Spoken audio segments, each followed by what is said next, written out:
Salve, salve, muito bom dia! Estamos começando aqui pela Jovem Pan, mais uma edição do nosso... A revista radiofônica que traz informação, prestação de serviço, entretenimento, tudo isso no papo dessa terça. 24 de julho de 2018. Vamos lá, meu Brasil brasileiro. PSD aprova nome de deputado presidiário para a disputa de um novo mandato na Câmara Federal. Mesmo cumprindo prisão em regime semiaberto, João Rodrigues quer fazer campanha e continuar sua nobre missão como representante do povo. Parabéns aos envolvidos, hein? Fundo Monetário Internacional projeta inflação de até 1 milhão por cento. Gente, é isso mesmo, 1 milhão por cento em 2018 na Venezuela. E ainda há quem defenda o governo bolivariano do país. Decisão da Justiça. Vocalista da banda Jota Quest, Rogério Flauzino, é condenado a pagar indenização por danos morais a uma dupla sertaneja. Já já a gente dá os detalhes e comenta. Esses são alguns destaques do Morning Show, que está apenas começando. E você é o nosso convidado especial. Bom dia, Paulinha. Bom dia, Ed. Tudo bom? E aí? Temos uma hash, não é? Temos uma hash antes. Quero te fazer uma pergunta, senhor Edgar. A mim? Qual é o seu programa cultural favorito, querido? Gosto de ver um show, né? Música ao vivo, cinema é legal, teatro vou menos do que eu gostaria. Bem menos. Mas essas coisas, né? Tô no lugar comum, vai, fala sério. Pois é, Ed, você sabe que eu tô com os brasileiros, meu programa preferido é ir ao cinema. Saiu um levantamento legal. Desconfiava. Chamado Cultura nas Capitais, da consultoria J. Leiva Cultura e Esporte, também do Datafolha. E ali a gente tem retratado os hábitos de consumo e cultura dos brasileiros numa pesquisa com mais de 10.600 pessoas, ali em todas as capitais populosas do Brasil, então Belém, Belo Horizonte, Brasília, Curitiba, Fortaleza, São Paulo, Rio, Salvador, enfim. Uma pesquisa extensa aí que determinou aí o que é que os brasileiros consomem quando a gente fala de diversão e arte. Então 64% desta galera, Edgar, eu aí nesse bolão, gosta mesmo de ir ao cinema, e no último ano é isso que mais tem feito quando opta para fazer alguma coisa nesse ramo da cultura. E 72% dos entrevistados, Ed, preferem e frequentam mais atividades gratuitas. 32% deles só quando é grátis, será, né? Bom, querer frequentar o gratuito acho que uma todo palavra mundo forte, prefere, né? Preferir é o que pode, É o que né? temos, não é? É o que dá, né? 8% apenas vão a atividades pagas, assim, tipo, pago sempre. Eu vou corrigir. 8% apenas podem pagar alguma coisa. É verdade. Olha, aí o que a gente tem também? Os shows. É a segunda atividade que os brasileiros mais gostam de frequentar. Então, 46% dos entrevistados disseram sim para essa atividade no último ano, então foram a shows. A gente tem 42% que também lembraram as festas populares frequentadas. Agora, o que está em baixa são os concertos, Edgar. Só 11% dos brasileiros frequentam. Aliás, é uma das atividades menos frequentadas por nós aqui no Brasil. Na frente disso, temos ainda, querido, biblioteca com 39%. Feiras de artesanato, aí eu fiquei surpresa, com 40%, na frente de teatro e museu, que foram frequentados aí no último ano pelos entrevistados. 31% dos entrevistados compareceram. E você vê, você tocou em 2 pontos aí, biblioteca e concertos, né? Coisas diretamente relacionadas à educação. Não à educação, no sentido do acesso mesmo, das pessoas terem acesso a esse tipo de material para desenvolverem interesse em torno dele, né? Também estão embaixo os saraus, Edgar. Assim como o circo, talvez por falta de oportunidade, né? Hoje a gente não tem uma enorme gama de circos montados na cidade para você ir visitar, né? Tiraram os bichos, né? 300 pau. Não pode mais ter bicho. Não pode ter bicho, e muita gente concorda com isso, né? Bom, eu sou um deles. Né? Embalada nessa história, eu quero saber de você, tuiteiro. Qual é o seu gif? Qual é o seu meme? Qual é o seu hábito cultural? Hashtag meu programa cultural. Aproveita e dá uma dica pra gente, entendeu? De uma coisa legal que tá acontecendo na cidade, de uma atividade gratuita, que a gente já percebeu que todo mundo gosta. Sim. Use aí a nossa hashtag meu programa cultural. Deixa eu pegar o gancho, então, na tua preferência, que é ir ao cinema, Paulinha, e te perguntar o seguinte. Diga aí, pipoca. aquele amendoinzinho, comidas em geral, pode ou não pode no cinema, hein? E aí?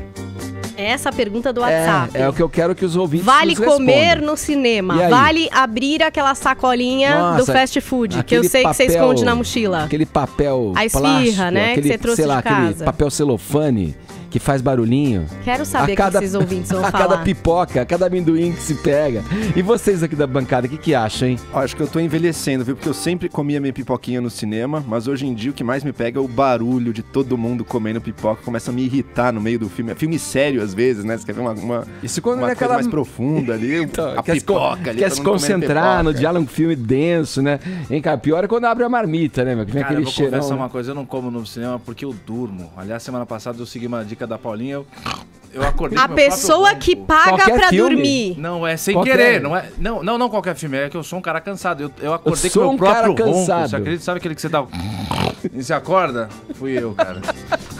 Vai lá, conta pra gente. Pode ou não pode? Comida no cinema, pipoca e afins.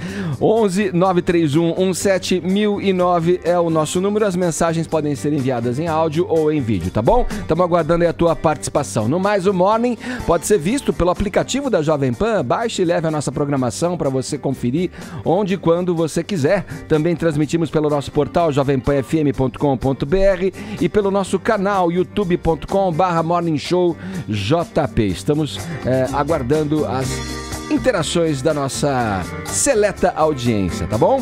Não deixa de passar também nas nossas mídias sociais. Estamos no Instagram e no Facebook. Conteúdo extra, deixa o seu joinha na nossa página que a gente fica bem feliz. Certo? Todos convidados a passarem a próxima hora e meia colados aqui na Pan, porque o Morning tá apenas começando.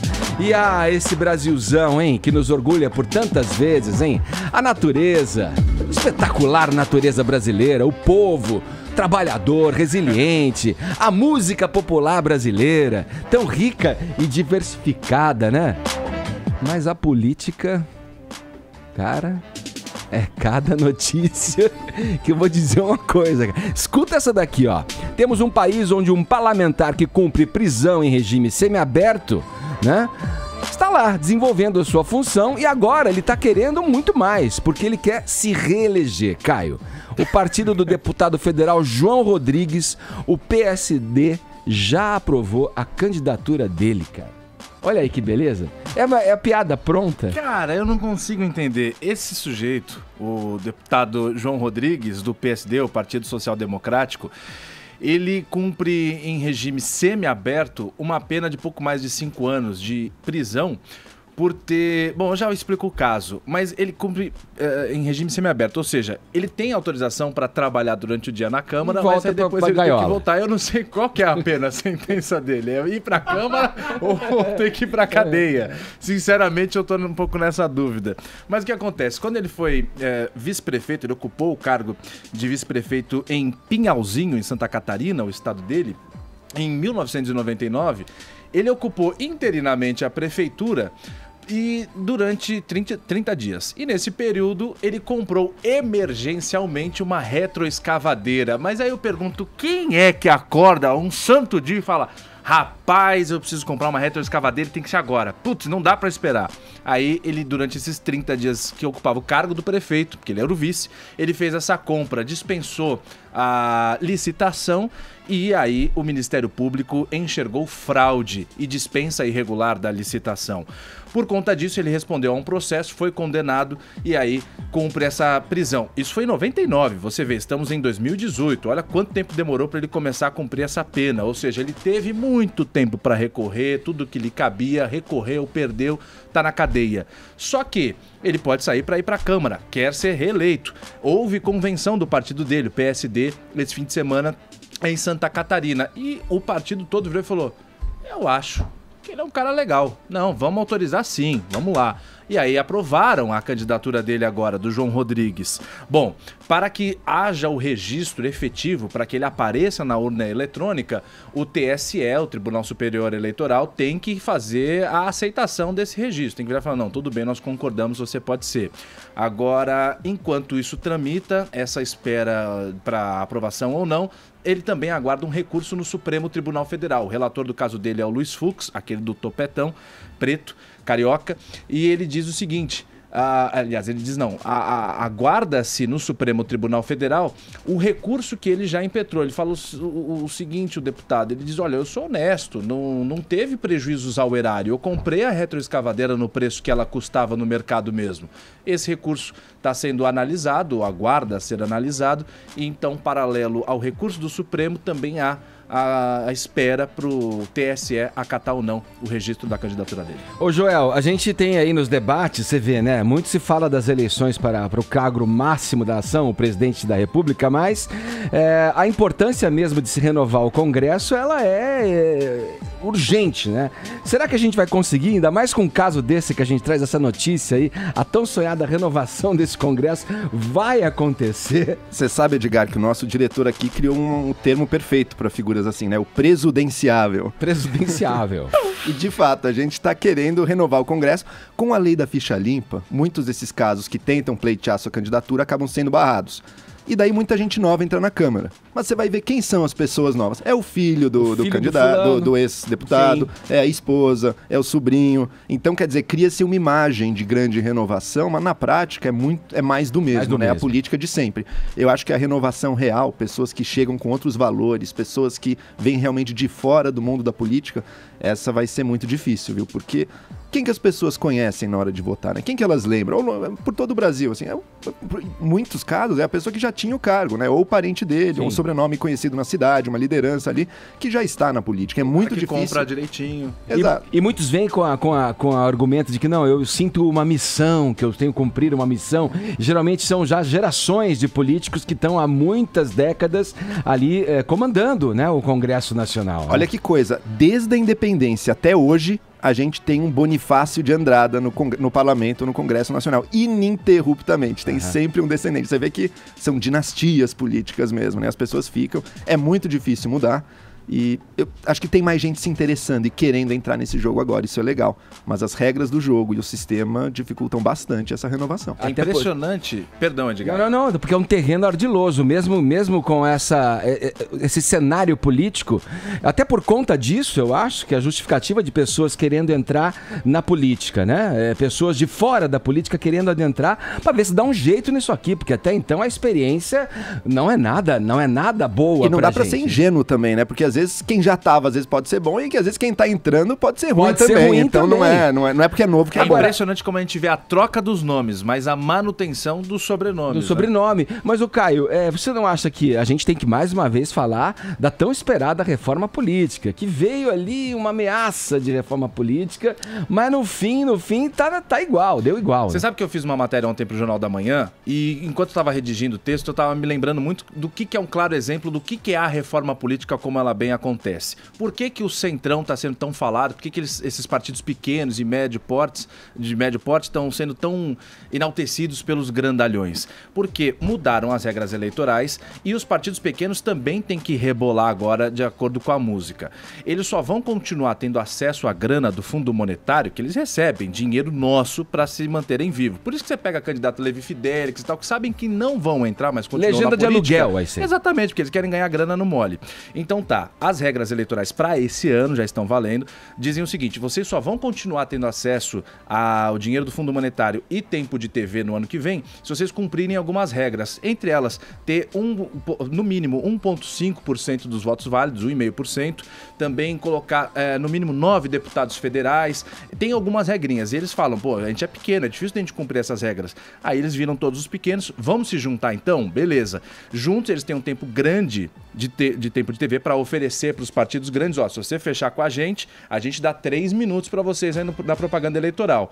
Só que, em contrapartida, os grandes fechando com eles têm mais chance de cumprir essas regras e, ou seja, em 2019 continuar recebendo grana.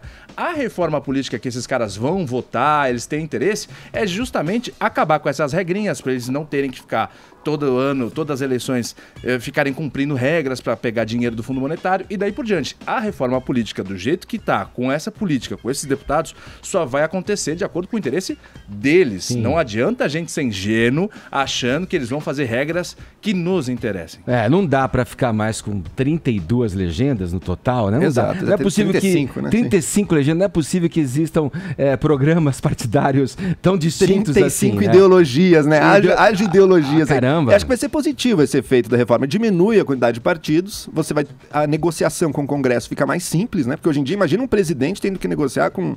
Quantos tem representação hoje em dia? Acho que 28, por aí. Muitos partidos têm representação. Imagina ter que negociar com cada um desses. Sim. Unindo tudo facilita muito. Acho que vai ser um ganho. Mas, de novo, que nem o Caio disse, o jogo continua basicamente o mesmo, né? Os interesses deles que estão ali. Vamos seguir aqui no rumo da nossa prosa aqui, dando uma guinada agora. Uma homenagem à ex-presidente Dilma Rousseff num restaurante em Belo Horizonte não foi muito bem digerida pelo dono do estabelecimento. O que aconteceu, Paulinha?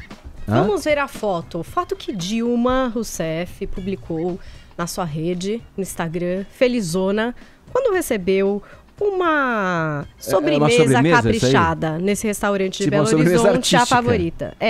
Tinha um texto homenagem, dizendo, sempre nossa presidenta. E aí ela postou a foto no Instagram, felizona, né, um monte de gente gostou. E um monte de gente chegou a se perguntar, Edgar, será essa a opinião deste restaurante? Será quem que mandou exatamente essa homenagem, sim. não é verdade? Ficou ali um pouco de dúvida a respeito disso. Eis que o dono do restaurante, o Fernando Areco Mota, resolveu se pronunciar em vídeo, inclusive, para esclarecer muito bem essa história, Edgar. Vamos conferir o vídeo. Ou não vamos conferir o vídeo? Sou Mota, proprietária do restaurante A Favorita. O expressado na sobremesa quando a visita da senhora Dilma não reflete meu pensamento nem o do restaurante. Foi um gesto impensado e não autorizado de um funcionário. Obrigado. Esclareceu. A favorita, hein? E o nome do restaurante. E o funcionário, se olhar bem na foto, pode crer que tá lá atrás, ó. Tem gente lá no fundinho ali, dá uma olhada, ó. Algumas ali, pessoas ficaram com cara preocupadas, inclusive, se o funcionário, sei lá, quem foi, pudesse né? ter sido demitido e tal. Parece que não foi, tá tudo bem. Ele se explicou ali pro dono, o dono se posicionou. Agora todo mundo sabe que o restaurante não é a favor da Dilma, Edgar, não é uma posição desse. É legal que todo mundo tem que se posicionar agora. O seu restaurante é petista, né? Você tem que se posicionar. O seu pet é a favor ou não da Dilma, do impeachment. Todo mundo vai ter que tomar uma posição, porque senão você toma ferro na internet. Agora, se posicionando, você também toma, porque exato. agora quem gosta da Dilma vai lá, por exemplo, na página do restaurante, fala mal do restaurante, diminui a nota do restaurante. E antes, com a Dilma mostrando esse prato, quem é contra a Dilma vai lá e fala mal também do restaurante. É maravilhoso, ninguém consegue ganhar nessa história, você entendeu? Porque você tem que assumir um lado e você vai tomar pedrada conforme o lado que você assumir, Então, entendeu? nesse ramo não é muito inteligente você adotar, né, esse partido. Afinal de contas, você abre uma casa pra todos, né? Pra todos. Pra quem Na quiser, verdade, quem puder ir, gente, quem quiser ir, enfim, não é? Imagina, será que meu posto de gasolina gosta do PT, né? Será que... A bandeira. Tudo tem que estar politizado agora, né? Não posso simplesmente ir num lugar que eu gosto. Olha, a bandeira do meu posto é venezuelana, hein? Você abasteça lá. Pois é, dessa corrida eleitoral, o único discurso... Bom, eu não, deixa quieto. Eu ia tecer um comentário aqui, mas parece que eu vou estar defendendo uma pessoa. Deixa pra lá, melhor... Mas deixa eu pontuar uma pequena questão aqui nisso tudo. Eu achei que os envolvidos diretamente na história e de maneira geral até que se comportaram bem. Eu entendo um funcionário fazer uma homenagem a alguém que ele admira e gosta ali, e achei que o dono, o proprietário também teve a seriedade. Olha, não demitiu o funcionário. Se posicionar ali. Se posicionou, mas também não é que ele tratou esse funcionário como se fosse um grande vilão a ser demitido. Não, simplesmente esclareceu as coisas. Eu acho que é as redes sociais que criam o barulho desnecessário ao redor, né? Vivemos uns tempos de tribunal de internet, né? Será que nós passaríamos pelo júri da internet? Jamais, ninguém passaria, Nossa. cá. Isso já tá bem claro Meu Deus nos nossos do vídeos céu. do YouTube. Querer politizar o prato do restaurante. Olha nos nossos comentários ali, a gente, às vezes, alguns comentaristas de YouTube não gostam de tudo que a gente fala aqui não, né? É por isso que eu sou bom adepto do prato de rua, que sabe, o bom e velho PF, podrão. que não tem espaço pra homenagens, né? eu só É tenho um que me ovo preocupar. com a gema mole no máximo. Eu só- Essa é a homenagem que o cozinheiro pode fazer pra você, né, Exato, Caio? eu só me preocupo com a quantidade de coliformes fecais, se tá dentro ou fora do meu aceitável. Da Só desviação, isso. né? Acabou. Mas esses vigilância- coliformes votam em quem, hein? Essa vigilância sanitária. E a Dilma ali, comendo uma sobremesa pomposa, né? Uma sobremesa sofisticada, né? Vai se candidatar muito provavelmente ao Senado, né? A gente falou Vai de ser- renovação, né, Edgar? Dilma e Aécio lideram as intenções de voto do Senado em Minas Gerais, né? Tá aí a grande renovação, um símbolo do que é a política, a nossa cultura política. Ou seja, em 2014 elegeram uma chapa desastrosa, que tiraram uma presidente, que colocaram um vice, que querem tirar, aí foram pra rua um pouco antes disso, fizeram um quebra-pau, manifestação, pedindo pra eleger de novo a mesma chapa. Eu não consigo entender a cabeça das pessoas. O brasileiro deve ser estudado. Vamos lá, seguindo na política, o pré-candidato do PSDB à presidência da República foi o entrevistado da edição de ontem do programa Roda Viva da TV Cultura. Bem no dia em que a Polícia Federal indiciou o ex-presidente da Dersa, o Laurence Casagrande Lourenço, que comandou a Secretaria Estadual do Governo Geraldo Alckmin aqui em São Paulo. Lourenço é suspeito de ter praticado os crimes de fraude à licitação, falsidade ideológica e associação criminosa na obra do Rodoanel. Ô Joel, essa movimentação nas, digamos, placas tectônicas, e aí placas tectônicas tem essa referência mesmo às rochas, né? O chão rochoso, né? No caminho onde seria traçado o Rodoanel ali e tal. Pode abalar a candidatura do Alckmin, que começou a mostrar alguns sinais de ordem ali, com a adesão do tal Centrão, né? Críticas à parte, mas ganhou um respiro ali, ganhou um norte. E agora vem essa. A campanha, assim, se fortaleceu muito nos últimos dias. Assim, Alckmin mostrou que está no jogo, que é um dos favoritos dessa disputa. Agora, esse é o grande risco. Se tiver algum podre na gestão dele aqui em São Paulo, essa questão do Rodoanel, da Dersa, ele falou sobre isso ontem no Roda Viva, não sei quem assistiu, falou que realmente o chão era rochoso, chamou os técnicos pra ver, aquilo mesmo. Muito mais do que esperado. Muito mais do que esperado, enfim, eu não sou técnico aqui pra avaliar isso, mas confio nas instituições que estão investigando isso aí. Por enquanto não tem nada aprovado, mas se tem uma coisa que pode ferir de morte uma candidatura forte como a do Alckmin, é esse tipo de investigação, se acharem algo, né? Boa. Eu tenho a impressão de que o brasileiro tem memória curta. Você acabou de responder, parece que eu vou querer chover no molhado te perguntando isso, mas não existe, não se leva em consideração esse fator de que o brasileiro esquece? Isso será que pode minar mesmo uma campanha, tendo em vista que a gente vota superficialmente, de um modo geral, me colocando no balaio? O cara tem mais tempo de TV, ou seja, a marca que aparece mais na televisão é aquela marca que eu confio mais e tal. Pelo fato do candidato aparecer mais na TV do que o outro, a gente dá mais credibilidade pra ele, isso também não conta? Eu acho que a memória curta, quando eu penso nisso, eu penso mais no outro ciclo, né? Acho que daqui a 4 anos, qualquer um desses envolvidos aí tá de volta e o povo esqueceu. Na mesma eleição, se aparecer uma coisa forte, pesa, né? Assim, o candidato, o que o Alckmin tem que fazer, né? Pensando estrategicamente com ele? Mostrar que ele não é igual à velha política corrupta desse país. Ele tem que mostrar isso. Se a mídia estiver batendo nele, mostrando que, olha, a gestão dele foi tão corrupta quanto qualquer outra, se realmente surgir isso, se isso for provado, vai ser muito complicado, mesmo com tempo de TV, ele conseguir se descolar dessa imagem de velha e corrupta política brasileira. Isso porque a gente está falando especificamente desse caso, mas várias questões resvalam na sigla PSDB com relação à corrupção, né? Tem a questão da merenda, tem uma muito forte também que ofuscou muito, né, a sigla do PSDB, é uma questão gravíssima, né, em investigação, a questão da condenação, inclusive, nessa área. Agora, o que eu fico pensando, Joel, e aí eu não sei, cara, as coisas existem planos, estratégias, quer dizer, os geólogos provavelmente foram averiguar a área, foram fazer estudos, né? Ok, que acontecem imprevistos durante a feitura a realização de um contrato ali, né? Mas a gente vê muitos falar em aditivo daqui, aditivo dali, aditivo daqui, que às vezes jogam, e isso a gente vê desde obras dos estádios da Copa do Mundo, obras do metrô, tudo que acontece como benfeitoria de alguma sigla partidária que está no poder e realizando alguma obra necessária para a população. Os aditivos, né? Quer dizer, o estudo que é feito anteriormente, não poderia prever determinadas coisas que agora são justificadas ali, vamos rever, tem esse aditivo porque a empresa contratada já não pode fazer mais com o mesmo orçamento, porque o trabalho é muito maior. Quer dizer, os estudos prévios servem para você evitar esse tipo de situação, né? Não, exato. Tem muita coisa estranha em muitos contratos públicos no Brasil. Essa coisa de aditivos, de caráter de urgência, mudança de contrato, enfim, 1 milhão de coisas que a gente pode questionar aí. Mas tem outro lado também, né? Hoje em dia, para qualquer gestor público, seja de São Paulo ou qualquer lugar do Brasil, é muito complicado tocar qualquer obra ou fazer qualquer decisão, porque tem órgãos de controle que tem uma cabeça, assim, que por definição tudo está corrupto, eles têm que processar qualquer coisa. Então, Tribunal de Contas, promotoria, procuradoria, enfim, eles procuram pelo em ovo para processar todo político, achando que essa é a missão deles, né? Então é muito complicado também por esse lado. Hoje em dia o Estado não pode se comportar como uma empresa minimamente eficiente na hora de contratar serviços ou obras, porque vai estar sendo processado por todos os lados. Bom, a gente encerra esse primeiro bloco do Morning Show com mais um episódio do nosso quadro Não Convide pra Mesma Festa. Tem vários, né? Estão recheados, né? Esses quadros ultimamente, né? Quais são as estrelas desse episódio de hoje, Paulinha? Rogério Flauzino, do Jota Quest. E uma dupla sertaneja. Vamos lá. Nicolas e Fabiane. O que aconteceu? No episódio, Edgar, em 2016, na 57ª Expo Agro de Campos dos Goitacazes, no Rio de Janeiro. Aconteceu uma festa ali. Vamos lá.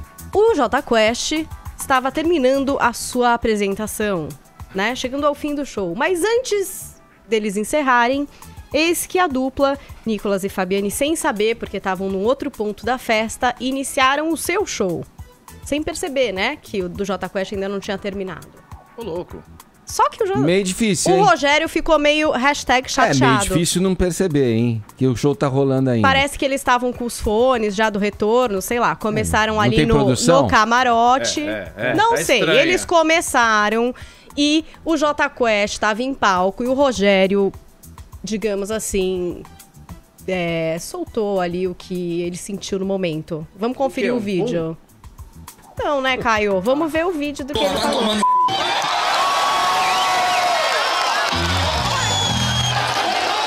Né? Ele falou, porra, vai tomar um suco. Que ele... E deu essa xingadona aí. Foi isso que ele fez, né? A dupla ficou #chateada, Edgar. Entrou com processo pedindo R$1 milhão por terem sido xingados aí nessa apresentação. Mas...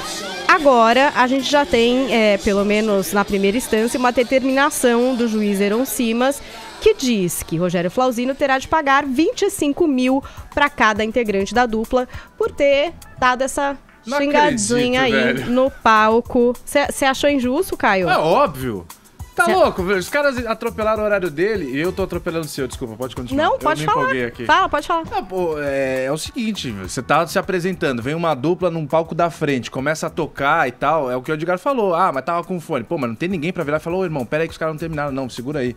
Olha, pô, tem várias... falta de respeito, a gente vai falar agora, né, como suposições aqui, né? Os famosos arquitetos de obra pronta. Vamos lá, mas os caras podem ter esse sentido, que eu acho que foi o que aconteceu. Ofendidos. Desrespeitados, ofendidos, porque não tinham terminado a apresentação e a outra já começou na sequência. Agora, pode ser que o Jota também tenha atrasado um pouco a apresentação e os caras falam, não vamos atrasar mais a nossa, vamos começar. Um erro não justifica o outro. Um erro não justifica o outro e tem a produção pra acabar dirimindo essas questões ali no percurso do...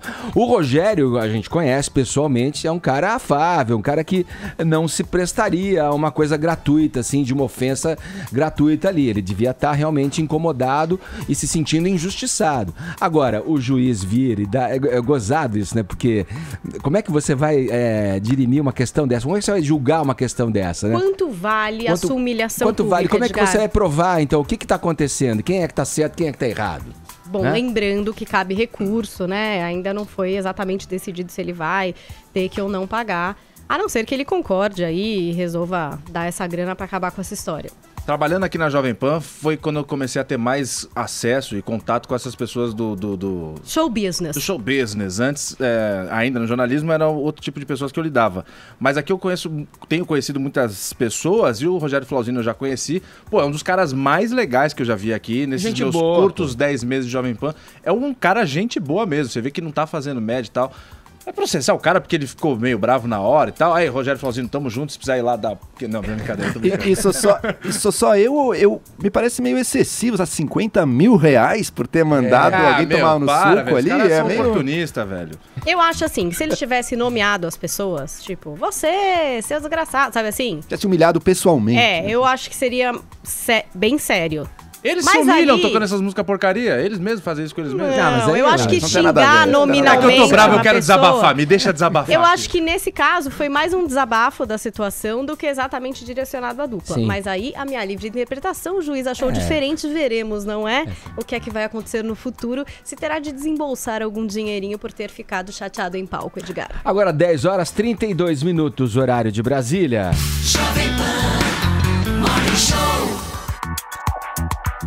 Revelação da Copa do Mundo da Rússia, o atacante da França, Mbappé, jogou as últimas 2 partidas da competição, digamos assim, quase que lesionado ali. O problema foi revelado pelo jornal francês L'Équipe no último sábado e confirmado pelo próprio jogador nessa segunda-feira. O narrador Nilson César, nossa garganta de ouro aqui da Jovem Pan, tá de volta aqui à nossa redação, tá de volta à programação da Jovem Pan, depois de um brilhante trabalho. Aliás, Nilson, parabéns pelo teu trabalho. Você fez um trabalho com irreverência, com informação.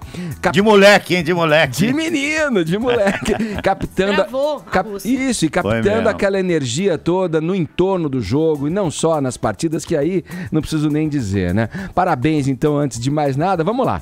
Vamos começar a falar do Mbappé, né? Ele estava, então, em tratamento, Nilson. Não estava 100%. Imagina se ele tivesse bom, hein? O que ele fez, hein? Na Copa do Mundo. Nos 2 últimos jogos, obrigado, Edgar, mas foi o pessoal que teve lá, o Renan Blanco, queria destacar esse menino, sensacional, o Ulisses Neto, meu Deus do céu, que é bom esse moleque. O time da PAN, o time que trabalhou aqui no Brasil, nós fizemos um trabalho muito bom. Foi bem legal. A Jovem Pan tem uma marca de Copa do Mundo, desde do avô da Paulinha, doutor Paulo Machado de Carvalho, bisavô, desculpe, desde o bisavô da Paulinha, que foi chefe da delegação em 58, em 62, a PAN tem uma ligação muito forte com essa história de Copa do Mundo. Então você fala de Copa do Mundo, você fala de Jovem Pan. Uhum. É um link Jovem Pan Copa do Mundo, sabe? Então o trabalho flui normalmente. E a gente tem, em Copa eu tenho motivação, não é em Copa, você cria motivação de moleque. Toda a Copa é a mesma coisa que se fosse a primeira. Eu estava conversando com o nosso Lorde Galvão Bueno sobre isso. Ele fala que sempre é a última. Ele fala, mamãe, eu falo que é a última, mas eu estou fazendo aqui, eu sinto que é a primeira sempre que eu estou fazendo. E é verdade. A gente sempre quer a primeira Copa, é sempre gostoso. E essa foi uma Copa muito especial. O Mbappé, rapaz, ele é o protagonista do PSG. O coadjuvante é o Neymar, né? Nesse momento poderemos dizer isso. Claro, o protagonista é o... Climão, hein? Não, mas... Climão, achei hein? também torta de climão agora. Não, mas não foi, lembra? Não é quem é o Paulinha? Quem é o campeão do mundo? É o Mbappé. Não, mas quem que é o passe mais caro da história? Não interessa. Quem é o campeão do mundo com 19 anos de idade? Eu consigo compreender essa observação que o Nilson faz. O cara é campeão do mundo com 19 anos de idade. Pronto, é o momento. Futebol é o momento. É isso aí. Então, o protagonista, quem é que vai ser recebido com a taça de campeão do mundo lá no retorno do PSG? O protagonista é o Mbappé. E o Neymar é o coadjuvante. Aliás, eu gosto do Neymar coadjuvante. Sempre que ele quer ser protagonista, ele não se dá bem. No Barcelona ele era coadjuvante e ele rendia muito mais como coadjuvante no Barcelona. E outra, esse coisa de capitão, deixa ele na frente fazendo gol, deixa ele discreto lá, não precisa aparecer mais. Ele jogou em tratamento, isso foi noticiado lá. Ele tratando o Mbappé e jogando. Ele tomou umas pancadas nos primeiros jogos e ele jogou em tratamento. E mesmo em tratamento ele jogou a barbaridade que jogou. Esse moleque vai ser, na minha opinião, daqui a alguns anos, o melhor jogador do mundo. E é um garoto simples, é um garoto de equipe, você pode perceber que ele não quer uma bola só pra ele, sabe? Ele joga pro time e isso faz a diferença. E, bom, falar da equipe da França é de encher os olhos, né? O Griezmann é incrível, Kanté, né? Esses jogadores. Kanté. O Pogba. É uma coisa linda de ver a França jogar. Matuidi. Nilson, mas vamos... Titi, aquele zagueiro. Você falou do Neymar, né? A gente discutiu aqui no Brasil, né? Em torno dessa questão do teatro, nas faltas, tudo. Você que acompanhou de perto essa polêmica em torno do Neymar, né? O que ele precisa fazer? A gente viu que ele já fez uma ação no Instituto, uma ação beneficente, tudo. Isso ajuda a levantar a imagem, mas o que importa mesmo no campo em que ele atua é jogar bem dentro das 4 linhas, né? O que ele tem que fazer, na tua opinião, para recuperar essa imagem? Edgar, eu acho o seguinte, se você achar que você é sozinho aqui e ninguém interessa no programa, o programa vai ser uma porcaria, ou não? O trabalho é em equipe. É lógico, o trabalho é em equipe. E o problema do Neymar é esse. O cara acha que sozinho ele vai resolver as questões. No primeiro jogo eu fiquei tão irritado, rapaz. Tão irritado. O cara pegou uma bola pra ele e ele achava que a bola era dele e não tinha mais 9 ou 10 caras pra ele tocar a bola e viver. Aí eu fiz uma pergunta, não sei se você lembra, eu fiz uma pergunta pro Tite. Falei, escuta, no segundo jogo, você que sempre falou, porque os técnicos Filipão, Dunga, Tite, eles se tornam reféns do Neymar. Sim. Reféns do Neymar. E não tem coragem de falar pro cara, ô meu, baixa a toca bola aí. Baixa a bola, Isso. joga em equipe. Isso aí. Joga em conjunto. Os caras não têm coragem, eles se tornam reféns do cara. Eu não consigo entender isso. O Brasil que teve Pelé, que teve Rivelino, que teve Gerson, que teve Ronaldo Fenômeno, Ronaldinho. Esses caras que eu tô falando, na minha opinião, a qualidade técnica desses caras é um abismo em relação ao Neymar. É um abismo de diferença, tecnicamente. Eu tô citando esses daí. Nós temos inúmeros jogadores da história do futebol do Brasil infinitamente superiores à qualidade técnica do que é o Neymar. Em outras épocas, né? Hoje o Neymar tá num abismo pros outros. Quem tá. tá do lado dele? O Gabriel Jejum? Em outras épocas, é verdade. Em outras épocas, eu concordo com você. Hoje, tecnicamente, ele é o melhor jogador do futebol brasileiro. Mas é muito distante do que já nós tivemos de qualidade técnica do futebol do Brasil. Então, aquilo que o pessoal acha que ele é um fenômeno, nossa, é fantástico, está entre os 3 melhores do mundo. Eu não acho. Você pode colocar o Neymar entre os 10 melhores do mundo. Por que ele não ganha nunca o melhor jogador do mundo? Porque isso daí... você lembra quando o Ayrton morreu em 94? O Ayrton Senna morreu em 94? Aqui nós temos uma carência de ídolos em todos os segmentos no Brasil. E a gente tenta formar ídolo. Aí o Ayrton morreu em 94, nós tentamos formar o Barrichello como o novo Senna. Não dá. O Rubinho sempre foi um grande piloto, senão não pilota um carro de Fórmula 1. Sim. Cara que não é um grande piloto. Quem chega ali já por si só já é um... O cara que chega ali é ótimo. É ótimo. É ótimo, entendeu? O cara sentou num carro de Fórmula 1, é ótimo. Mas não é o Senna. O Neymar não é um Ronaldo Fenômeno. O Neymar não é um Zico. Tá um abismo do Pelé. É lógico, não tem nada a ver com esses Nilson, caras. até inclusive esse termo que se usa muito, né? Neymar dependência, tal. Você citou aí, só para olhar em perspectiva, como você sugeriu, você citou aí a Copa com Pelé, né? Não se falava em Pelé dependência. Claro que era um não. time que jogava junto, né? Era um time que tinha valores que... Só um exemplo pra você. Você que gosta de futebol. A Paulinha é mais nova, não vai lembrar disso aqui, mas o pessoal... É uma criança. Vai saber, vai. Não vai. Não vai lembrar. Em 70, lembra o 4º gol da seleção brasileira? Você lembra? Como é que foi? De pé em pé. Exato. Até chegar no Carlos Alberto, pro Carlos Alberto marcar. Mandar uma na diagonal, todo né? time, mas todo time passou no pé de todo time. Aí o Pelé rolou pro Carlos Alberto. E ele meteu uma canudo. Mas todo time tocou a bola. Todo time. Futebol é isso. Aquilo que a gente já embasbacado, nós ficamos babando, todo mundo babacamente acha que é uma novidade, o Barcelona, fantástico. A gente via em 82 com a seleção brasileira. Ou eu tô idiota? Não, você tá certo. Eu não tô idiota. Você tá certo, eu não tô Nilson. idiota. É que jornalista brasileiro é babá. Não são todos. Pera aí, cuidado. São todos. Mas a gente fica babaca não, você respeita a gente. Falando na babaquice, a gente fica babacamente achando que aquilo que é da Europa é tudo melhor. Superior. É superior. É o complexo do vira-lata esse aí. É um complexo vira-lata. O Barcelona é fantástico. Eu vi a seleção de 82 do Brasil mostrando que é o futebol do Barcelona na época do Messi e companhia limitada com o Guardiola treinador. Ou não? Não, sem dúvida. Mas, Nilson, focando nesse tema da babaquice, a gente, na sua cobertura, você também mostrou o que estava o clima lá na Rússia, o que as pessoas estavam fazendo, e teve esse caso de uma babaquice profunda dos torcedores brasileiros, né? Que aqui no Brasil, assim, gerou uma celeuma, aquela brincadeira com a mulher russa. E você que tava lá, como é que você leu essa história? Isso é nojento, né? Isso é nojento, né? Isso é uma coisa nojenta, né? E não é só brasileiro, não, viu? Não pense que foi geral, só... né? É geral, sabe? Os caras bebem demais, os caras... Essa Copa do Mundo teve uma centralização de torcedores, que foi lá na Red Square, na Praça Vermelha. Acabou né? até a cerveja lá. Acabou. Não, e você sabe que não pode vender cerveja. Se eu tivesse lá, acabava antes. Na rua. Só que o Putin liberou geral. Os caras estavam vendendo nas costas a cerveja. Sim. Os russos estavam com cerveja. A Rússia é um país repressor, né? Ali tava liberado. Então, Aí é um gatilho pro excesso, né? Não pode.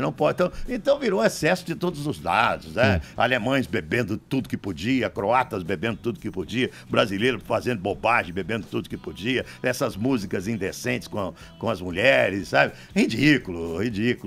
Tudo que passa do limite se torna-se grotesco e ridículo. Mas só quero dizer pra você que não foi só brasileiro, não. sabe? A coisa extravasou para todas as nacionalidades, sabe? E a pessoa que viaja, acho que ela, para a Copa do Mundo, ela deve sentir que ela tá totalmente livre, né? Que ela pode tudo ali, né? Que ela Realidade paralela. Anônimo. Ó, vocês vão me Se nós tivéssemos a ação do policiamento russo como extra um evento como esse, é que eles se tornaram extremamente simpáticos. Eles fizeram questão de receber o mundo com uma simpatia incrível. Foi um negócio sensacional. A Rússia deu um exemplo de recepção para o mundo, sabe? Recebeu gente de todo o planeta com uma simpatia extraordinária. E não aplicaram a severidade que eles estão acostumados a aplicar, sabe? E aí nós tivemos alguns excessos, mas depois da divulgação, você pode ter percebido que diminuiu muito também essa imbecilidade aí com a mulherada. Nilson, com todo o respeito que eu tenho à sua figura e com toda a reverência que o seu nome merece, eu me permito discordar com esse lance de que o brasileiro vai lá... É o mundo inteiro, ali é um clima de Copa. Mas eu tô falando de brasileiro que chuta brasileiro. Foi o que ele falou, né? Sim, falei eu isso, sei pelo menos que eu ouvi, Por isso né? que eu falei do negócio do Ulisses lá. Mas entendeu? Que fim de falei feira, que é né? o mundo inteiro. Nilson trabalha o mês inteiro com o Ulisses Neto e agora trabalha do lado do Caio. Que fim de feira, hein, Nilson? Os dois são brilhantes. Agora é o seguinte, Nilson, eu não gosto muito de a gente que é brasileiro ficar chutando a gente mesmo. Pô, o americano veio aqui nas Olimpíadas e forjou um assalto, foi lá, quebrou o banheiro. Mas é isso que eu falei. Trouxa. Mas foi isso que eu falei. Sei que você colocou isso, Foi mas o é só mundo pra A inteiro. exaltação do evento, o pessoal acha que tá na realidade paralela, que mas faz o que qualquer quiser. coisa. Deixa eu só fazer um pequeno parênteses aqui, que a gente mencionou a lesão do Mbappé, que agora que foi revelada essa informação, só que a gente não falou que lesão foi essa. Foi escondida pela própria Federação Francesa de Futebol e até pelo Didier Deschamps, o técnico. O Mbappé sofreu deslocamento de 3 vértebras depois de um movimento brusco quando foi se levantar da cama. Isso já na semifinal. E aí passou por tratamento técnico e toda a federação esconderam ali. E até para a final contra a Croácia, ele também estava passando por tratamento para jogar aí o último jogo. Quer dizer que o protagonista da Copa foram os colchões. Então, Os colchões. que o Marcelo teve problema também. O Mbappé também. Pô, peraí, né? Mas vem cá, desculpa, vai, Paulinha, vai. Você falou até aqui da severidade dos russos, enfim, fora esse período de Copa e tal. Eu queria saber se você conversou com muitos russos, o que eles falam dessa administração do Putin, qual é a sensação que eles têm de tudo isso? Paulinha, eu conversei sim, e não em russo. Que bom. Pra você ter uma ideia. Mas que você arranha, né? Não arranha. É só dobre ultra que eu aprendi, que é bom dia. Que mais? Cerveja? Tá bom, Como é que é? Não, dobre ultra é bom dia, que mais? Tem uma outra lá que eu aprendi também. Uma cerveja. Eu conversei porque eu fiquei num hotel onde nós estávamos juntos com a TV Azteca. E a TV Azteca tinha 9 tradutores. 9. Eu não sei para que tanto tradutor, mas eles tinham 9 tradutores. E os tradutores falavam fluentemente inglês e espanhol. Eram russos que falavam fluentemente inglês e espanhol. Então eu obtive muitas informações. E eu muito curioso, eu queria saber de tudo mesmo. Aí perguntei muito sobre educação. Então eles me disseram que nos últimos 5 anos teve uma melhora enorme da educação, inclusive nas escolas públicas, a obrigatoriedade do inglês. Porque eles nunca deram muita bola para o inglês e agora é obrigado também nas escolas públicas o ensino do inglês. Isso é ótimo, porque você tem ainda poucos jovens que falam fluentemente o inglês dentro da Rússia. A gente percebeu isso com os voluntários. Então você teve muitos voluntários e os voluntários são selecionados também pela quantidade de idiomas que falam. E você percebia que os voluntários tinham dificuldade em se comunicavam, mas se comunicavam com dificuldade em inglês. As escolas públicas em inglês. A parte de saúde pública diz que teve uma evolução muito grande também. Muito grande na saúde pública. Existem os milionários russos. E a classe média passou a viver bem melhor dentro da Rússia. Então, eles estão felizes. Ô, Nilson. Ainda existem aquelas coisas bobas. Por exemplo, não pode, por exemplo, 2 mulheres do mesmo sexo na rua, publicamente, demonstrarem afeto. Essa perseguição, os homens, né, do Putin. a mesma coisa. Não pode. Homens podem bater na mulher uma vez por ano. tem Olha que legal. Não, você sabe como é que é o negócio? A lei é assim, não pode causar lesão. Não pode quebrar nada. Não pode quebrar nada e causar lesão. Isso é uma das maiores imbecilidades do mundo. Mas é um país fantástico. Fantástico. O maior metrô do mundo. Você não vê um papel jogado na rua. Impressionante. A gente tava brincando lá, dou $100 para quem achar um papel jogado na rua. Claro que houve um cuidado especial em relação à Copa do Mundo. Então você não via mendigo. Então as pessoas estão dizendo que os mendigos eles colocaram em abrigos, como a gente faz aqui quando tem um evento mais especial no Brasil. Enfim, me impressionou muito, porque eu conhecia em 87 e 88, quando teve o Grande Prêmio de Budapeste, eu fui à União Soviética. Fui conhecer a União Soviética com um amigo que ia lançar o Lada e o Nirva aqui no Brasil. Eu tive um grande... Eu tive o Nirva, gente. Exatamente. Aí eu saí de Budapeste e fui com um amigo conhecer a União Soviética, e era uma outra Moscou. Completamente diferente. Ô, Nilson, e eu conheci o interior da Rússia também, nas cidades que eu fui, Samara, Kazan. São Petersburgo é uma das coisas mais fantásticas do mundo também. Linda. Eu fiquei impressionado. Ô, Nilson, como a maioria. Você acha que o povo russo, pra gente fechar, estamos com o tempo corrido, você acha que o povo russo vai passar a se interessar mais por futebol a partir dessa Copa do Mundo? Havia interesse da população local com o esporte? Olha, o hóquei no gelo é o principal esporte junto com o futebol. Eles vão se interessar mais, e isso também aprendi lá com os meus amigos tradutores, pela seleção do país. Impressionante. Olha, rapaz, eu tô falando, tô arrepiado. Tá mesmo. Eu tô arrepiado aqui, porque conseguiu chegar mesmo. Tô arrepiado de falar, porque eu tô vivendo o que eu vivi lá. É impressionante o que eles passaram a amar a seleção do país deles. Sim. Eles não davam a menor bola. No primeiro jogo, você via Moscou lotada, a seleção do país jogando e a cidade de Moscou lotada. Como se não tivesse nada, não tivesse nenhum evento acontecendo. Conforme o time foi progredindo... Conforme foi crescendo na competição, a cidade, como aqui acontece no Brasil, tá vazia. Foi ficando vazia. Aí eu falei, mas o que vai acontecer agora? Agora nós vamos amar a nossa seleção. Nós vamos amar a nossa seleção. Quer dizer, legal essa pergunta, porque é isso que vai acontecer. Eles vão acompanhar mais a seleção do país. Eles criaram um amor imenso pela seleção. O futebol eles gostam muito, mas a seleção eles não davam muita bola. Sim. Eles vão dar muito mais bola para a seleção do país. Nilson, muito obrigado. Papo classe A com você, como sempre. Vamos ganhar no Catar, né? Precisa, né? Tá precisando, já tá mofando a última taça. E no Catar vai ser legal. Paulinha, prepara a viagem, que eu vou dar uma dica. Eu vou ter que ir. Vou dar uma dica pra você, que vai ser legal essa viagem. Vou explicar. Você vai de metrô, a distância de um estádio para outro vai ser de 50 quilômetros. Olha que legal. Então essa vai ser uma viagem muito legal para ser feita, porque você vai pegar um metrô, você vai de um estádio para outro, vai ser feito um complexo que vai ter uma distância de 50 quilômetros de um estádio para o outro.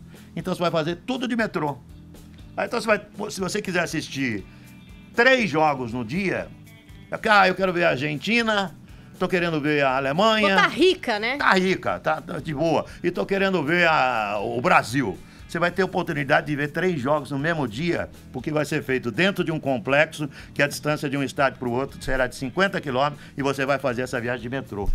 Aqui você também pode, Palmeiras Barra Funda, Corinthians Itaquera. Vai ser então, mas no Catar, o Catar é uma bolinha. E clínicas então, do Pacaembu. Vai ser feita exatamente assim a Copa do Catar. E outro detalhe, vai ser no mês de novembro e dezembro. Por causa do calor, não vai ser em junho, não. Vai novembro e dezembro. Vai chegar essa Copa vale a pena, o ouvinte da PAN, você se programar, porque vai ser uma Copa diferente, que você pode curtir 2 jogos no mesmo dia, num raio de 50 quilômetros. Nilson, grande bate-bola com a gente aqui no Morning Show. Obrigado, viu? Nossa garganta já tô de com ouro. saudades da Copa. Faz um gol aí, Nilson. Não, agora não. Domingo, quarta-feira, Corinthians e Cruzeiro. Faz favor de voltar pra realidade, pra nossa Série B, porque o São Bento e o Bugre estão jogando lá. Tamo junto. Valeu, Nilson. Agora, faltando 1 minuto pras 11, horário de Brasília. Jovem Pan Morning Show. Jovem Pan Morning Show.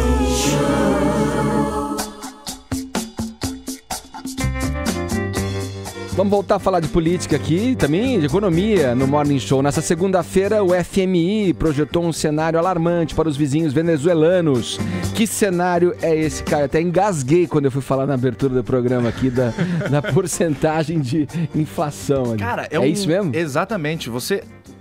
bom, eu não vou falar pra alguém ousar um palpite de quanto que vai estar, porque deu nos noticiários e alguém deve ter lido, a maioria das pessoas já deve ter lido aí nas manchetes o número que é, assim, estratosférico. 1 milhão% de inflação para a Venezuela esse ano. Com essa inflação, a gente já sabe que os venezuelanos não conseguem praticamente viver, mas para a gente ter uma ideia, o salário mínimo aumentou 95% lá na Venezuela, agora em maio. Isso tornou o salário mínimo deles de 2.555.500 bolívares. Ou R$133. Com essa grana, você não consegue comprar 1 quilo de carne, você não consegue comprar 1 quilo de frango. Eu separei aqui, 1 quilo de frango lá na Venezuela custa 3 milhões de bolívares. 1 quilo de carne, perto disso também, um pouco mais do que 2.560.000 bolívares. Você não consegue comprar 1 quilo de sabão em pó, que custa 2.900.000 bolívares, ou seja, a situação deles é bastante alarmante. E seriam necessários 29 salários mínimos ou 29 meses de trabalho para que você comprasse uma cesta básica. Isso tudo porque desde 2014, com a queda no preço do barril do petróleo, a economia da Venezuela começou a despencar a patamares horripilantes de $115, baixou para 35 dólares e é a maior produção deles. Com isso, houve um controle de preços e um congelamento de preços, que a gente já viu isso na década de 1990 aqui no Brasil e não deu certo. O governo lá continua mantendo essa política e por isso há toda essa catástrofe econômica nos nossos vizinhos. Mas o FMI, também nesses levantamentos, não traz projeções muito otimistas para o resto da América Latina. Outros países entraram no balaio também. Como um todo, a projeção de crescimento para 2018 era de 2%, já baixou para 1%. Ano passado foi de 1,3%, para o ano que vem também teve diminuição na projeção de aumento. E o Brasil também entra nesse balaio. A projeção é agora de 1,8% de crescimento esse ano. Só que em abril, antes da greve dos caminhoneiros, era de 2,3%. A culpa, segundo o Fundo Monetário Internacional, é o desastre de algumas políticas em torno do próprio país e, claro, a greve dos caminhoneiros, o que contribuiu para que os esforços para se aprovar a reforma da Previdência fossem paralisados. A gente tocou nesse assunto ontem, eu falei exatamente isso, graças ao nosso querido senhor Rodrigo Janot, que nunca fez nada à frente da PGR, só fez atrapalhadas e no último ano fez aquela que sentou em cima, que foi vazar aquele áudio, fazer o acordo com a JBS, quando vazou o áudio do Joesley com o Temer, não contribuiu com nada, o Temer está aí na presidência, mas barrou a reforma da Previdência que tinha que ser votada e o Fundo Monetário Internacional hoje corrobora com isso que eu estava falando, não reflete a opinião da Jovem Pan, mas a minha foi expressada aqui. Eles colocam a culpa nesses esforços paralisados. Reforma da Previdência, que tinha que ter sido aprovada, não foi, somada à greve dos caminhoneiros. 1 milhão% de inflação, o dinheiro perdeu o uso, né? Assim, quer dizer, a gente não tem mais ideia do que está acontecendo. Referência zero. Referência zero, até essas projeções de PIB também meio perdem o sentido, porque a economia chegou no caos terminal, assim, né? E, de fato, congelar preço, a gente que é brasileiro já sabe como é ineficaz, né? Como não serve para absolutamente nada, é uma ficção. O governo inventar, vamos tabelar o preço aqui. A economia vai continuar funcionando da mesma forma, tá indo pro buraco assim muito rápido, uma situação, uma calamidade, chega a dar pena, né? Dezenas de milhares de pessoas fugindo do país, a comida acabou em muitos mercados, a situação é de uma calamidade e a gente não vê muita saída, né? Porque o que dá para fazer? Tem gente que defende até que o Brasil entrasse na Venezuela, mas vai fazer o quê? Não tem o que fazer, não tem solução, tá muito grave a coisa, tem que partir deles, né? Nicolás Maduro não só congelou preço e salário, como também começou a cortar a zero, desde que começou a cair o preço do barril do petróleo em 2014. E a gente já viu tudo isso aqui Cruzeiro no Brasil. Real, cortamos 3 zeros, ficamos todo mundo, resolveu o problema. Nossa, né? Exatamente, e não dá certo mesmo. E agora com Nicolás Maduro, Hugo Chávez, amiguinho de quem que era? No velório do Hugo Chávez, quem que tava lá? Eu fiz uma pergunta. O Lula? Quem que era? Não sei quem que era. O Lula. Eles não eram colados e tal. Alguém tem dúvida de que o Brasil caminharia para esse lado também? Mas tá muito distante. Tá muito distante, mas que tinha aquela vontade lá para caminhar para esse lado, tinha. O Lula foi mais responsável no governo dele, mas recentemente aí o PT deu uma radicalizada, seria bem possível que a gente caminhasse para isso sim, né? E tem gente que quer que a gente caminhe, né? Que acha que aquele é o caminho, esse é a trilha a seguir, né? O governo emitindo moeda, quebrado, emitindo moeda para se pagar. Pois é, vamos imprimir mais dinheiro. A solução é imprimir mais dinheiro para todo mundo ter mais dinheiro no bolso. Só que aí perde valor e o efeito cascata vem aí. E a galera que não tem grana pros programas culturais, Paulinha, vão assistir o quê? Netflix, aquelas loucas que faz um merchan no ar sem poder. Mas a verdade é que muita gente aqui na nossa hashtag, meu programa cultural, falou que não vai tanto no cinema por causa do preço e tá curtindo mais entretenimento em casa. Então, essa é uma das provedoras de streaming, tem outras também, e as pessoas têm ficado assistindo coisa em casa pra economizar, Edgar. Eu te fiz essa pergunta porque você falou, né, na pesquisa, quando você trouxe essa pesquisa, que motivou, inclusive, essa nossa hashtag, né, das pessoas que optam por opções gratuitas, né? A maioria prefere. Né, eventos gratuitos pra se entreter ali, né, pra absorver prefere, cultura. Na verdade, né? Quem não? Quer conferir as hashtags aqui? O pessoal mandando seus tweets para meu programa cultural. Eu vou em várias coisas, disse Lígia pra gente.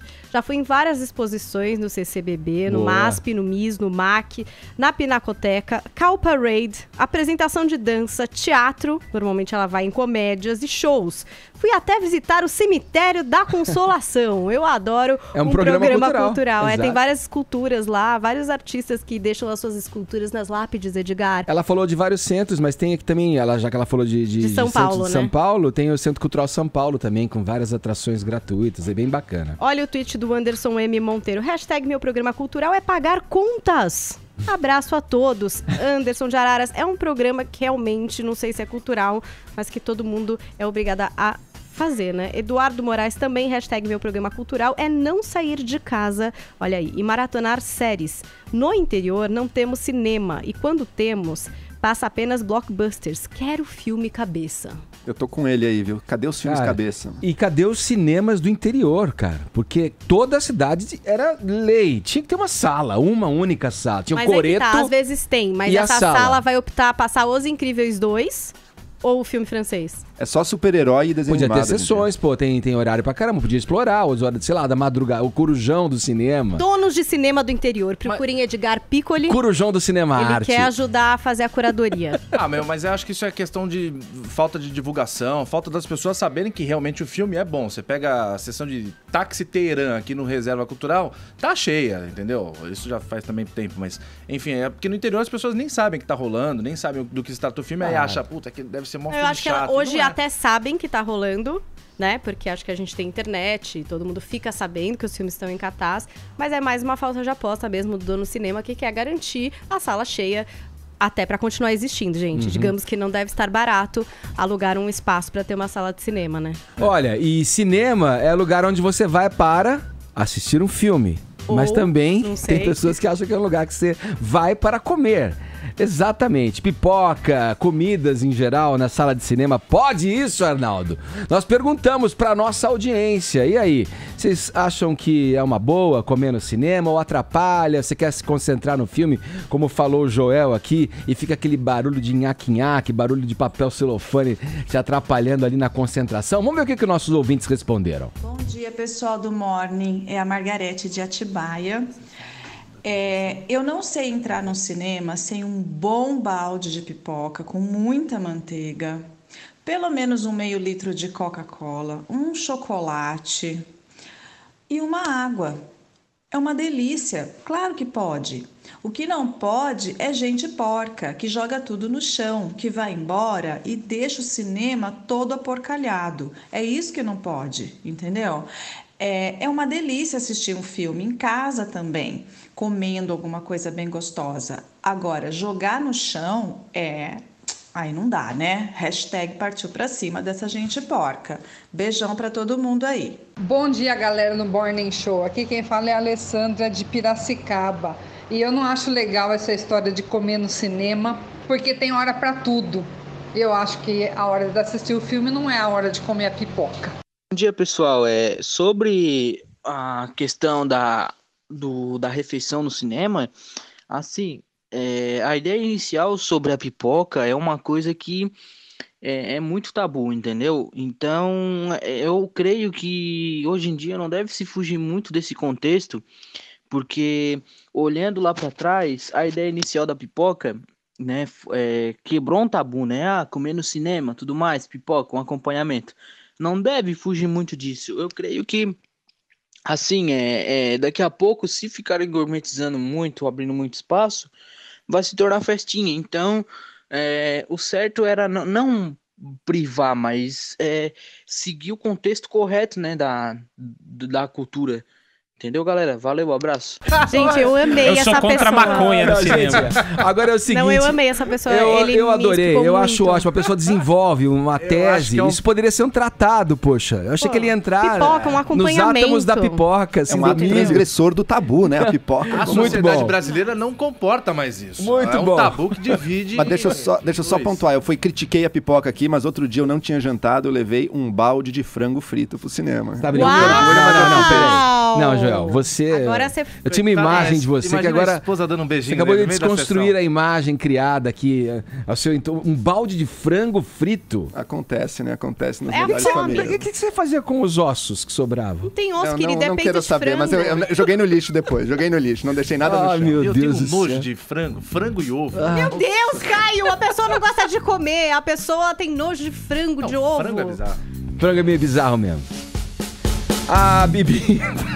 O consenso do frango ser bizarro foi muito bom. Vai, vamos continuar. A Bibi perigosa da vida real, que inspirou a personagem de Juliana Paz na novela A Força do Querer, tá pedindo uma indenização de R$500 mil para a Rede Globo. Vamos à razão, Paulinha, disso. Pois é, Edgar. Parece que é o seguinte, que existe um contrato entre ela e a Globo. Porque essa novela foi muito que baseada na vida dela, né? O que acontecia com Bibi Perigosa aconteceu com Fabiana Escobar, né? E nesse contrato parece que está previsto o pagamento de alguma coisa quando da venda da novela para outros países. E isso está rolando. A novela está em vários a Globo vai outros pagar, países, pronto. etc e tal. Então, Vamos relembrar, Edgar? vamos. Porque Bibi Perigosa da vida real esteve aqui nesse programa, a Fabiana Escobar. Vamos e ela relembrar. contou pra gente o quanto era ou não muito parecida a personagem da Juliana Paz em A Força do Querer. Vamos relembrar. Exatamente a essência que é o que tá sendo bem fiel. A essência, no caso da Juliana. Sim. Algumas coisas não existiram, mas poucas. Poucas coisas. No geral, quem assiste a Juliana interpretando a Bibi Perigosa vai ter um retrato fiel do que né, da vida real. Muito. Tá vendo? Então, quer dizer, isso também não era segredo pra ninguém, né? A Glória Pérez mesmo admitiu que era a mesma história dessa mulher, que era casada com um cara há muito tempo, o cara vira um traficante, acaba preso e ela resolve assumir ali a liderança do tráfico e assim aconteceu com essa menina na vida real e com a personagem da Juliana Paz. Agora, o que eu achei estranho, Edgar, é que apesar da advogada até colocar ali no tribunal onde é que tá correndo aí o processo, que é por danos morais, materiais, lucros cessantes, resolução contratual e compensação de direitos autorais, a Globo diz que não tem conhecimento do processo. E até a Bibi Perigosa na vida real, chegou a postar ali no Instagram o número do processo, dizer que quem quiser pesquisar pode pesquisar, porque o site ali do tribunal dá algumas informações e tal, então que realmente existe aberto esse processo. Mas a Globo diz que não tem conhecimento. E é fato que a novela, com o título de Querer Sem Limites, Edgar, está passando em El Salvador, Bolívia, Uruguai e Equador e muito provavelmente vai ser negociado também para outros países, como acontece com essas grandes produções da Globo. Veremos, sabe quanto ela pede? R$500 mil. Isso aí.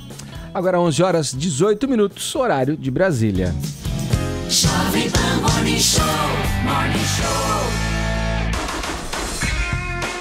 Reta final do Morning Show dessa terça-feira, o ex-prefeito de São Paulo, Fernando Haddad, concedeu uma entrevista ao jornal Folha de São Paulo nessa terça-feira. Ô, Caio, vamos lá. O que o Haddad falou? Ele que é visto, considerado como uma possível plano B, né? Caso o Lula não concorra mesmo à eleição aí. O que ele falou nessa entrevista? Ele vai ser o candidato do PT, isso é mais do que certo, só não na cabeça do próprio PT, porque o Lula é um presidenciável, é um presidiário, já está na ficha limpa, não tem como se escapar disso. Só que o Haddad ele tem feito aí uma série de entrevistas a diversos veículos da imprensa como coordenador de programa de campanha do PT, para não se colocar como já candidato, para não ir tomando pedrada, porque não querem não querem ser pegos na curva, embora o Haddad sempre foi considerado o mais tucano dos petistas, ele vai tomar pedrada, é óbvio, no momento que ele se colocar como candidato. Mas vamos lá. Tem uma entrevista hoje na Folha de São Paulo, na página 6 do Caderno Poder, que já nas primeiras linhas ele começa dando uma declaração que você fala... Como assim, Haddad? Ele diz que os empresários brasileiros têm dificuldade com a modernidade. O PT enxerga que o próprio governo é que produz riqueza para um país. Tanto que fica com esse papo de estatização e tal. Não, o que produz riqueza é o trabalho, são as pessoas. É isso que produz riqueza e ponto, acabou. Mas ele já começa com essa declaração, eu já falei, essa entrevista Caio, vai ser o quê? Tá se contrapondo aos empresários, né? Muito diferente do Lula lá de 2002, que tentou realmente se aproximar, né? Mostrar que não, tá enfrentando já, né? Ele já começa comprando briga com os empresários. Aí ele fala que os empresários são atrasados. Eu pergunto, quem são os empresários modernos, então? Ike Batista, que ficou bilionário sem vender uma gota de petróleo?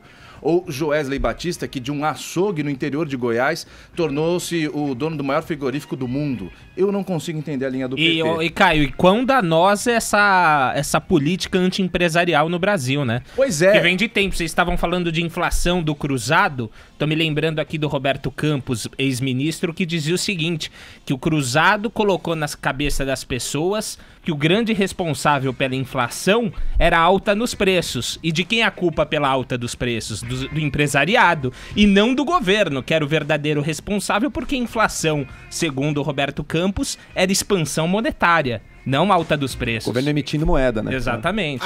Aquele velho chavão da esquerda, quem bate cartão não vota em patrão. Velho, se você tem capacidade e grana pra abrir sua empresa, então você que vai e abra pra bater de frente com o teu chefe que você não suporta e tal. De resto, você tem que torcer pra que teu patrão vá bem, as empresas vão bem, porque senão acabou. Você não tem como ganhar dinheiro também. Eu quero mais que a Jovem Pan prospere por muitos e muitos anos. O cara você que tá pode continuar milionário, né? Exatamente, ganhando os meus 77 milhões de reais mensais. Mas vamos lá, continuando aqui falando sério sobre a entrevista do Haddad, ele propõe algumas outras coisas. Ele fala que a diferença para essa campanha do PT em 2018 é que eles vão começar a tentar fazer um diálogo da base para o topo, e não o contrário, do topo para a base. O que eles querem dizer? Vão flertar muito com a Câmara, com quem está na base, e não o contrário. No governo da Dilma Rousseff, ela se trancava num quarto com o Guido Mantega, ela tomava as decisões, mandava o Guido Mantega cumprir, ele baixava a cabeça, cumpria. Bom, sofreu um impeachment. Esse já foi um aceno para na cadeia hierárquica da política, que eles vão agora ceder um pouco mais. E aí ele vai fazendo outras propostas, que eu queria pedir a análise do Joel aqui, se ele me permitir, umas propostas um pouco controversas. Eles falam o seguinte, Haddad, diz... No Valor Econômico ele falou isso, aqui na Folha de São Paulo ele fala isso, que ele quer fazer um controle maior, ele acha que tem que ter um controle maior da mídia. Aí ele fala assim, a mídia tem que passar por um novo controle de gestão. Joel, você acha que é de gestão ou um controle de conteúdo, quando ele diz que a imprensa tem que aumentar a diversidade étnica, a liberdade de expressão e o compromisso com a diversidade? Mas isso já não existe, gente. E a gente ouve essa pataquada em outros países vizinhos nossos e viu bem o que aconteceu, né? Argentina, Venezuela, sempre vem com essa ideia de que tá promovendo diversidade ou que não tem nada a ver com conteúdo, é só uma coisa de enfrentar o monopólio econômico, mas não. A preocupação deles é porque alguns órgãos de mídia se colocam contra o governo deles, contra o partido deles, e isso é inaceitável, tá? A Dilma teve, apesar de todos os defeitos, mas ela teve um mérito que ela dizia e batia muito nesse ponto, assim, não vou mexer na mídia. Controle da mídia é só controle remoto. O PT abriu mão disso e agora entrou com tudo. Eles sabem que eles vão ter que censurar sim a mídia. E vão usar todo tipo de pretexto ideológico, todo tipo de justificativa, mas o objetivo está muito claro que é esse, né? Outro arrependimento do PT, só para concluir esse resumão aí do Haddad nos últimos dias, ele fala que o Lula se arrependeu de ter feito escolhas isoladas no Supremo Tribunal Federal. E esse ponto está nesse programa de governo proposto pelo Haddad. Ele fala que o judiciário deve passar por um controle social maior, sem deixar claro como isso. Mas ele disse que o Lula se arrepende. O Lula fez algumas indicações para o STF, Dias Toffoli, Lewandowski e tal. Só que ele fala o seguinte, o Lula se arrepende de ter feito escolhas isoladas e não blocos. Se o PT fosse eleito, não vai, mas se fosse eleito faria uma escolha diferente, com prazo determinado para os ministros e tal. Aí eu faço a seguinte reflexão, se eu sou preso, faço um pedido de habeas corpus para o Supremo Tribunal Federal e me negam, a primeira coisa que eu vou pensar, se eu fui um dos caras que indicou alguém que está lá, eu vou pensar, putz, eu deveria ter escolhido mais. Ou seja, deveria ter colocado mais gente que pensa como eu lá dentro, certo? Então é óbvio que o PT vai se arrepender de, pô, só coloquei 2, 3, eu deveria ter colocado os 11 lá, que aí eles jogariam comigo. Enfim, o que você tá torcendo a sobrancelha aí, Edgar? Não, eu que fiquei pensando enquanto você falava, porque se fala também na ampliação dos cargos eletivos, né? No caso do Supremo é mais complexo, porque se a população mal conhece os candidatos aos cargos do Executivo, como é que vão conhecer, né, os trâmites das pessoas que estão concorrendo a um posto, digamos, né, numa hipótese de ser um cargo eletivo do jurídico, né? É uma questão muito complexa mesmo. Agora, também daí, dessa afirmação, você pode concluir com muita facilidade pelo teor das palavras e pelo significado das palavras, que então, o que se espera? Que um judiciário, que um Supremo Tribunal Federal atue sentado numa bandeira ideológica? Pois é. E é o pior tipo de pensamento. Um pensamento assim, que faz um mal para a nossa república e que o PT representa. Outros partidos fazem a mesma coisa, mas o PT acabou representando o que é isso? É o meu partido antes. É o meu interesse partidário, vai determinar as minhas bandeiras. Juiz eleito, os Estados Unidos tem isso, dá muita distorção.